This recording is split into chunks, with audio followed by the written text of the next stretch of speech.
Sorry, I'm trying to unmute myself. Good morning, everybody. Um, I'm happy. I was expecting someone else, but I'm happy to be here to launch this month. This month is connected to Earth. And I'm really glad to be able to be here to jumpstart this for everyone, especially because in a lot of my ponderings, I realized that Earth is the only reality that there is. Everything else is opinions. Politics are nothing. Our opinions are nothing. Everything else is put upon. The only thing is real. And Ernest Holmes would support this, that which we can touch and that which we can demonstrate. The earth that we walk upon and that we take for granted is the one and only reality that we have. And there are communities that many people and communities of people who would tell you that we are doomed. We are absolutely doomed. They would have you believe that there's no ability to reverse the climate change that's happening. And the truth is, it's not really a problem for Earth because she's going to be here. It's us. It's us. It's going to be us. We want to learn how to live in right relationship with Earth, or we do not. And for me, the pagans and the shamans and the cultures of the world, from the jungles and everywhere else, okay, that live in relationship, that people like us, the intelligent people, the educated people might poo-poo, and we might look at them like they're silly, and we might dismiss their knowledge and their wisdom.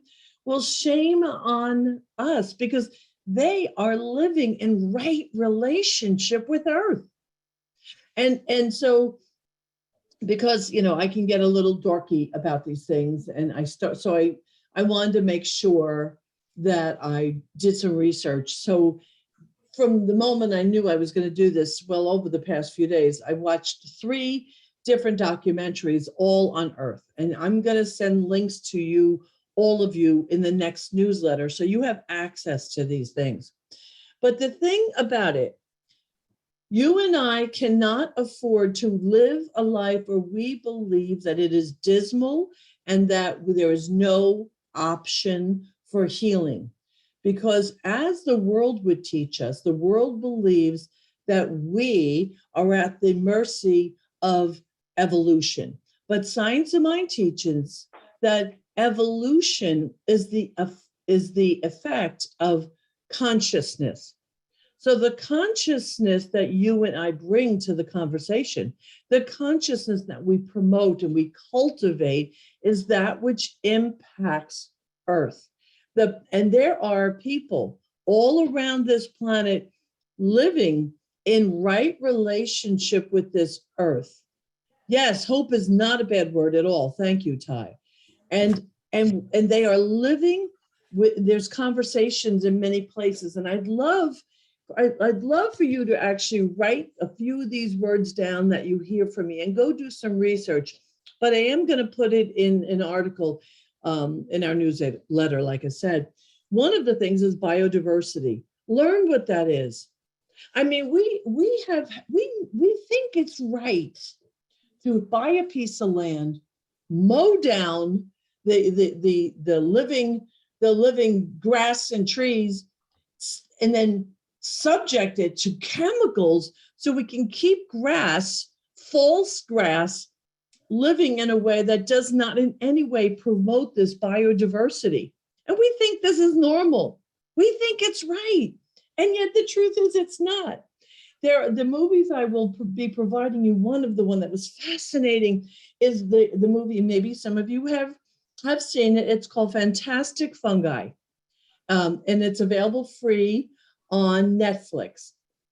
And that's where I learned about this whole, and I guess I've known some of these things. I've done some of this research in the past, but I never knew about this term mycelium.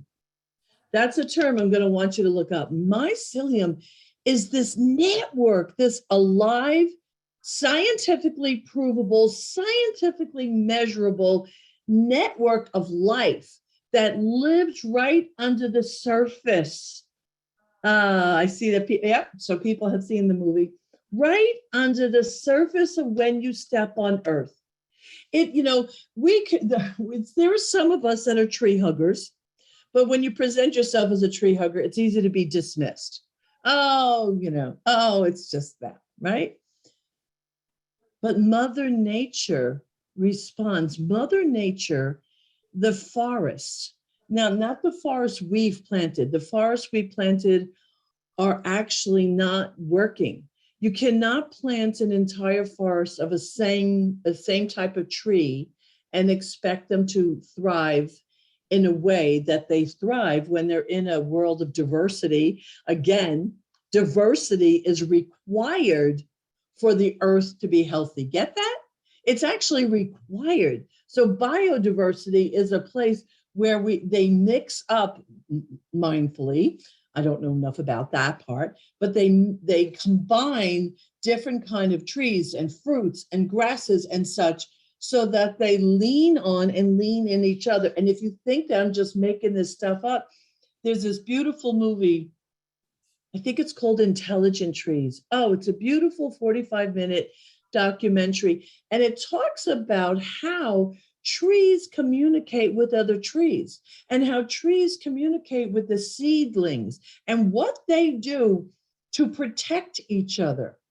But that is in a true forest, of which there's not that many on earth that have not been impacted. We mow down the earth or these trees to get pulp. And what happens is we replace it, and we replace them with product for the future. We don't really replace it with a sense of biodiversity.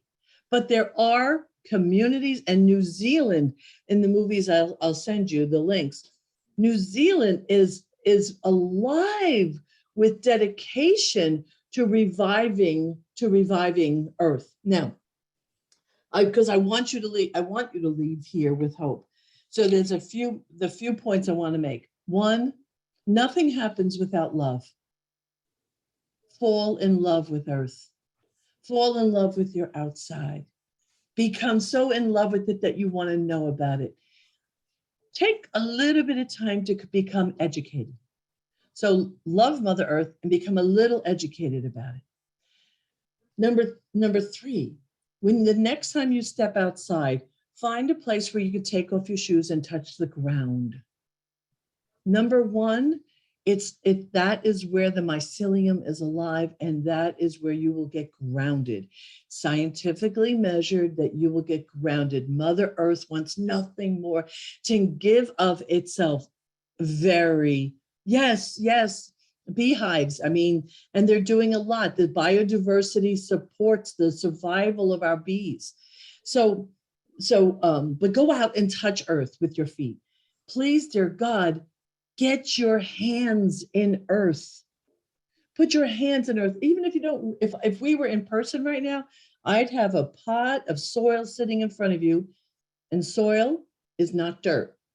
Dirt is soil that's been, all the value's been stripped of it. I want you to get clear on that difference.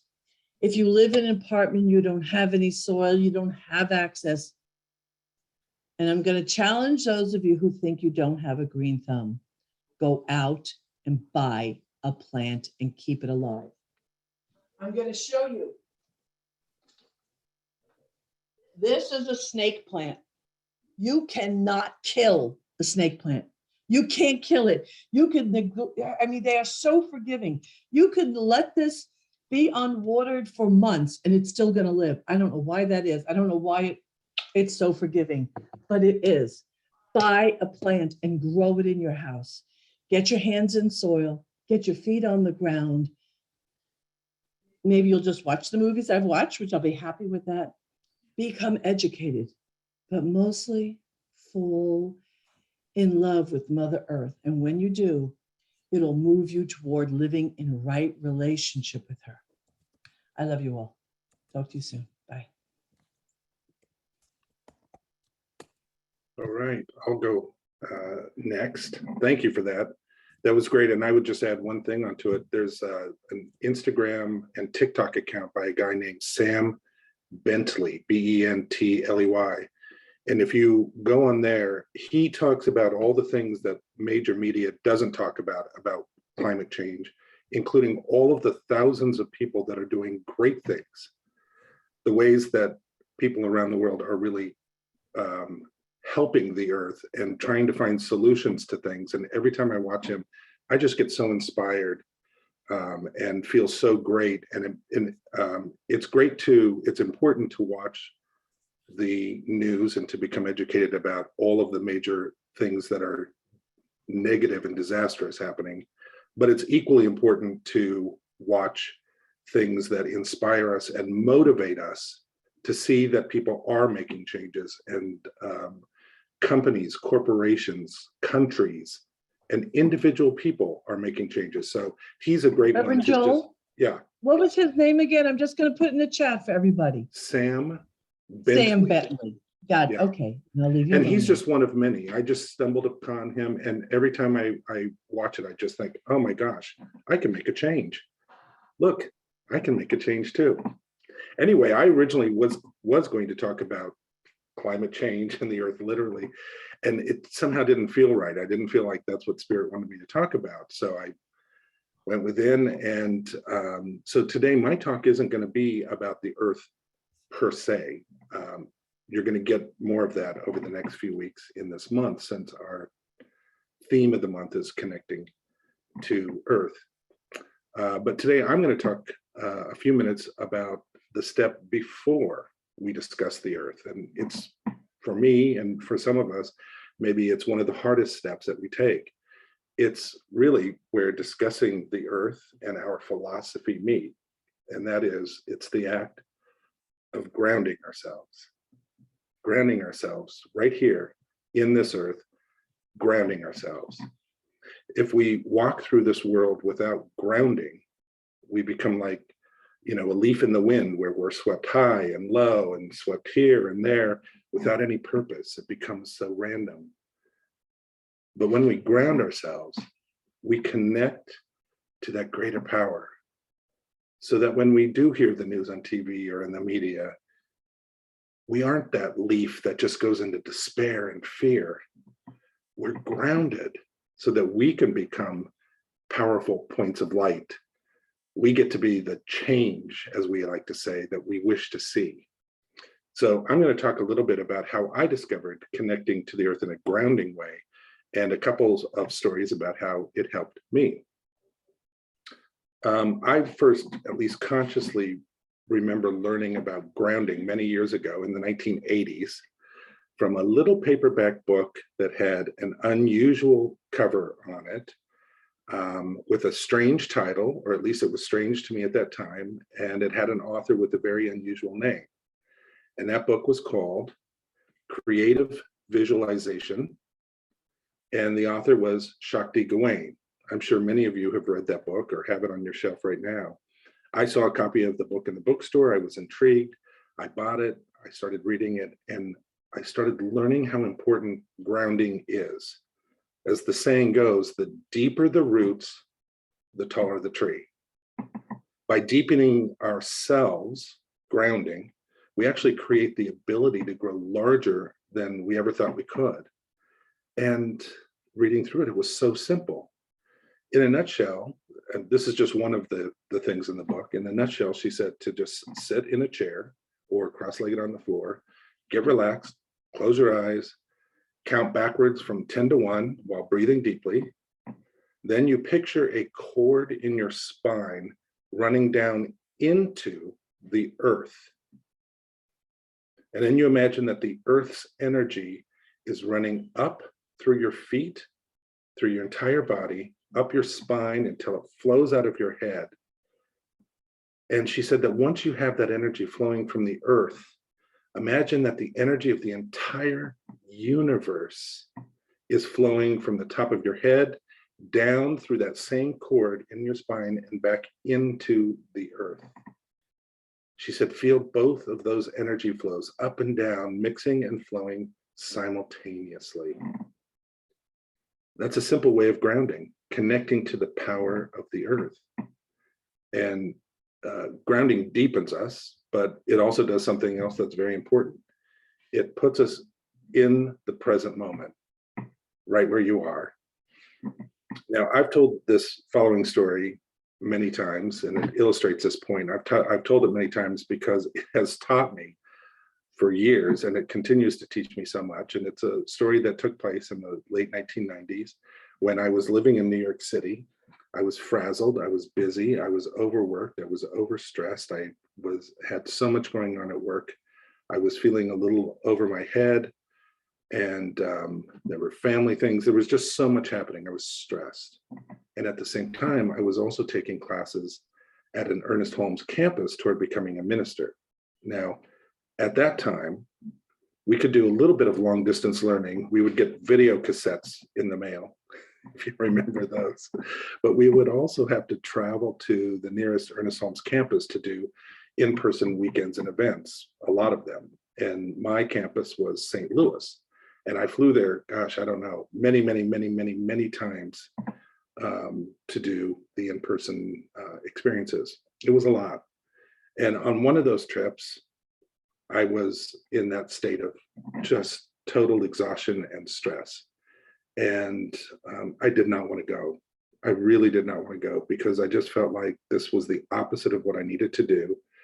I needed to stay and get things done, but I was obligated to do this, and they were mandatory, these showing up at these retreat experiences. So I flew there, and the whole time on the plane, I kept thinking, I don't want to go, I don't want to go, I don't want to go. But I got there, and I got to the retreat center. It was actually a large, kind of fairly modern convent right outside of St. Louis. And on that first evening, you know, we had a meal together, and et cetera, and I just didn't want to be there. That night, I didn't sleep well because of how stressed I was and how it felt like being at this retreat was the opposite of what I should be doing, because I just had so much work to do. Woke up the next morning very early, and I had some free time before we were going to come together. So I got up early. I went out to take a little walk, and it was on, they had beautiful grounds there. It was just beautiful. And as I was walking around, I saw that they had a big labyrinth. And I'm imagining that some of you have been in labyrinths. It's that intricate design on the ground. In this case, it was right, you know, on the ground, but it was set off through beautiful white rocks. And you walk it. It has 4 quadrants, and you walk them, and it takes you into the center, and then you walk yourself back out. And at the entrance of this labyrinth was a sign that said something like, enter with a problem, exit with a solution. And then it said, what do you need to know? Be open and begin. So I decided to do it, and I started walking the labyrinth. And I'd love to say that as I was walking the labyrinth, that, you know, the sun came out at that moment and shone down on me, and the Disney birds were fluttering, and it was beautiful. But the truth is that while I was walking it, I was thinking of really all of the things in my life that were causing me stress. And I'm walking in this beautiful labyrinth on the gorgeous grounds of the convent, thinking about all the things that were happening in New York that were undone, or a problem, or needing a work. And I was walking, making the turns, you know, thinking of New York City. And then all of a sudden, I got to the center, the middle of the labyrinth. I didn't even notice that I had gotten there until I got there. And there was a little bench in the center. So I sat down.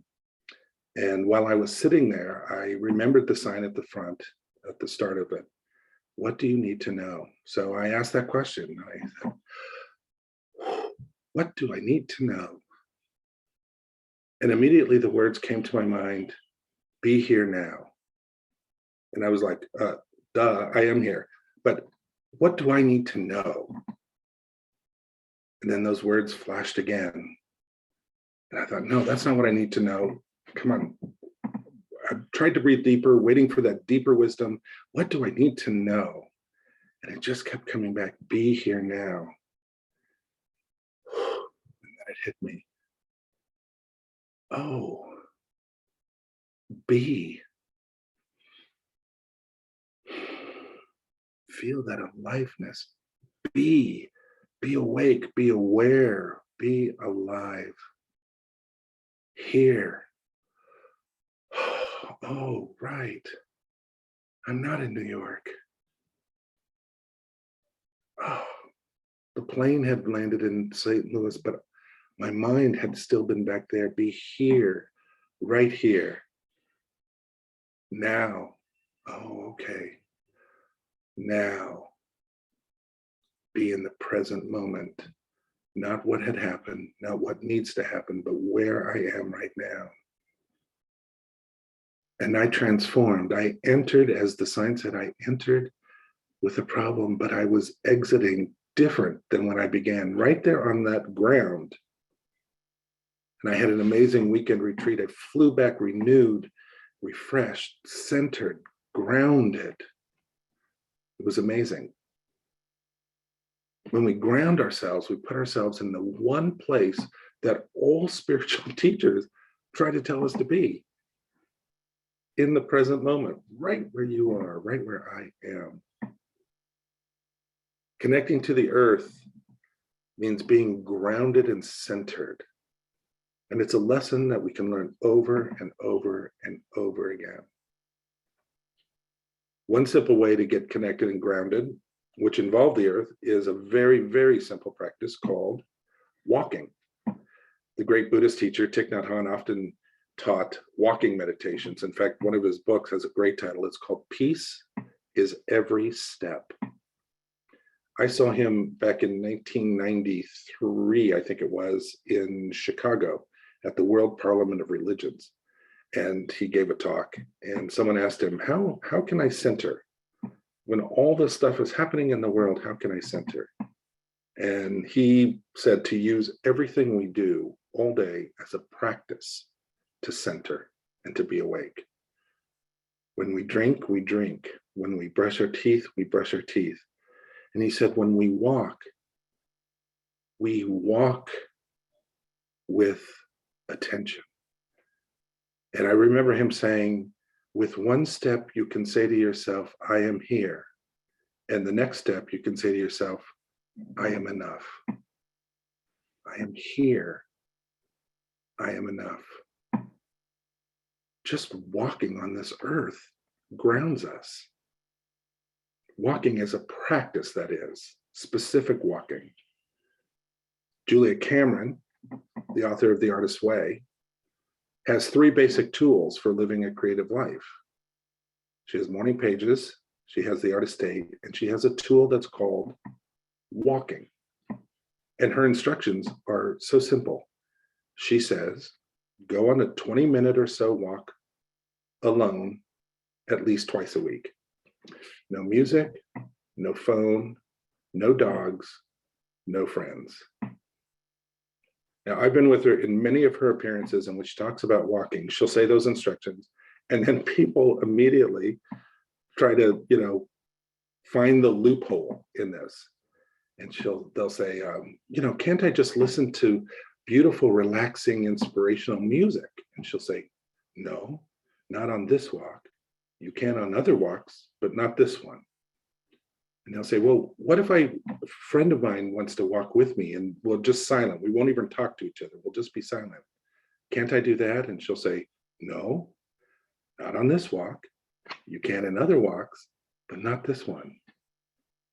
And the most often one I think that I hear people say, can't I just bring my dog with me so that he gets a little walk like I do? He's very calming for me, they'll say. And she'll say, no, not on this walk. You can on other walks, but not this one. And they just keep asking and asking. But her point is this: these specific walks that she's talking to are meant to connect to nature. They're meant to connect to life. She didn't say you couldn't also do walks that included dogs and friends and music and bring your phone, but she said in these 2 short walks a week, you aren't to be distracted by anything that takes you out of the moment. Having somebody with you, having a dog, it's distractions. It's not the same. And it is powerful. What she said is powerful. And I have firsthand experience with Julie about this too, because another story of me being stressed. This was also years ago. I was at work trying to prepare for an important meeting, and things were tense at the office. And I was not only feeling stressed, I was feeling stuck.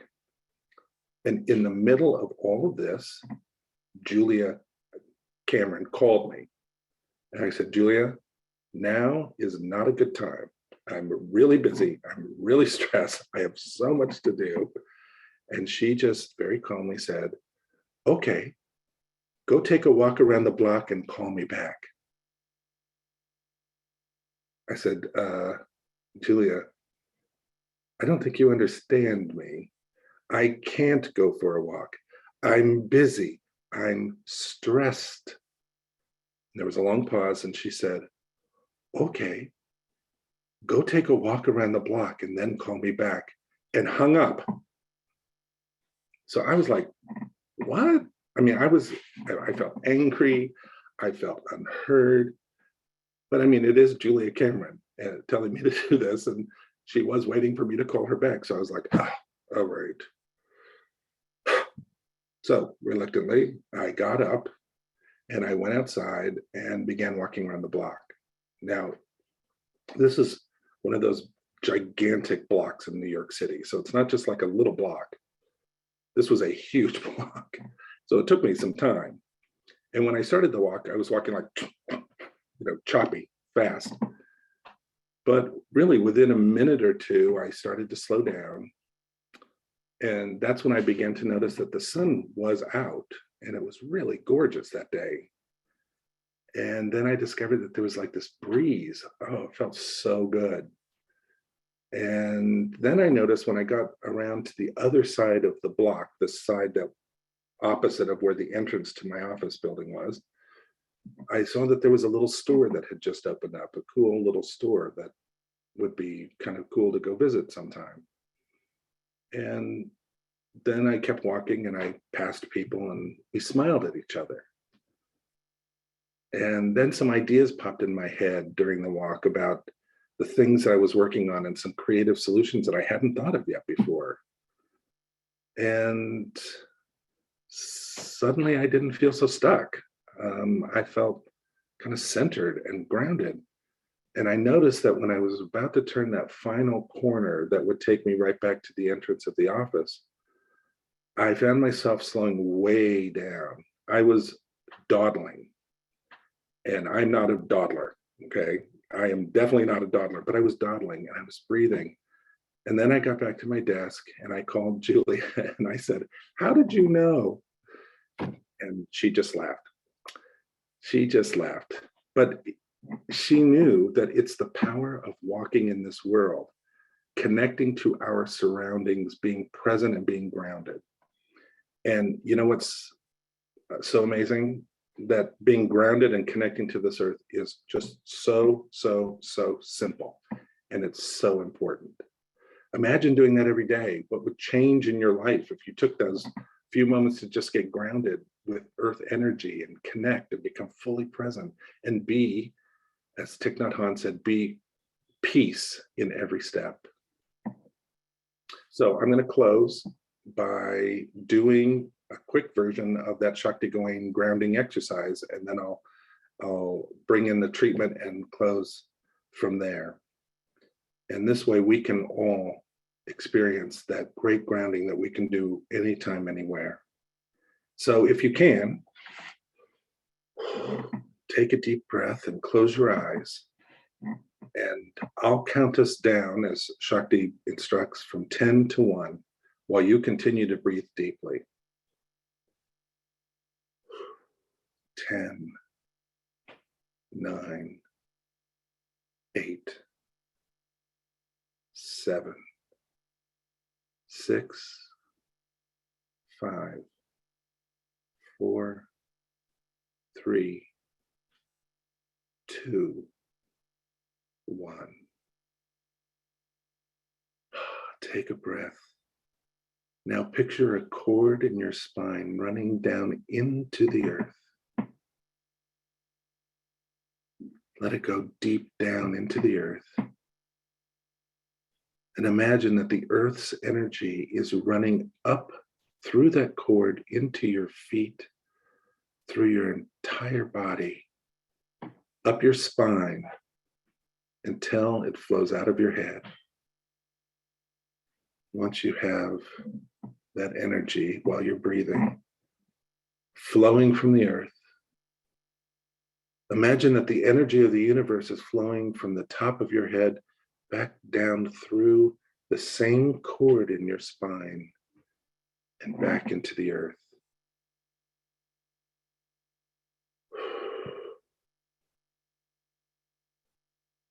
Feel both of those energy flows up and down, mixing and flowing simultaneously.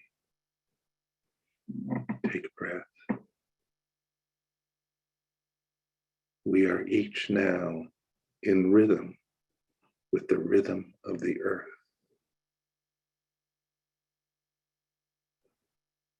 We are each now in the rhythm with the rhythm of life itself. And as you keep breathing deeply in this space, I'll speak my word for myself and for all who are listening and present here. That life is all there is, that this present moment, the place you are in, you are fully present, awake, and aware in the life and love of God. You are that divine presence. You are the life of life, the bright light that the world needs so much right now. And with this awareness, I know that each one of us feels grounded and is connected to the earth energy, deepening us further and further so that we might experience that great, powerful energy from Mother Earth. We know it and we feel it and we experience it and we connect to it often so that we might be guided and directed into actions that continue to expand ourselves, the people around us, and the very planet itself. This is true for each one of us right here and now. And gratefully, I release this into that beautiful love and law where all things are made manifest in this space, in this place, in this time. And I know it to be true for each one of us. And together we say, and so it is.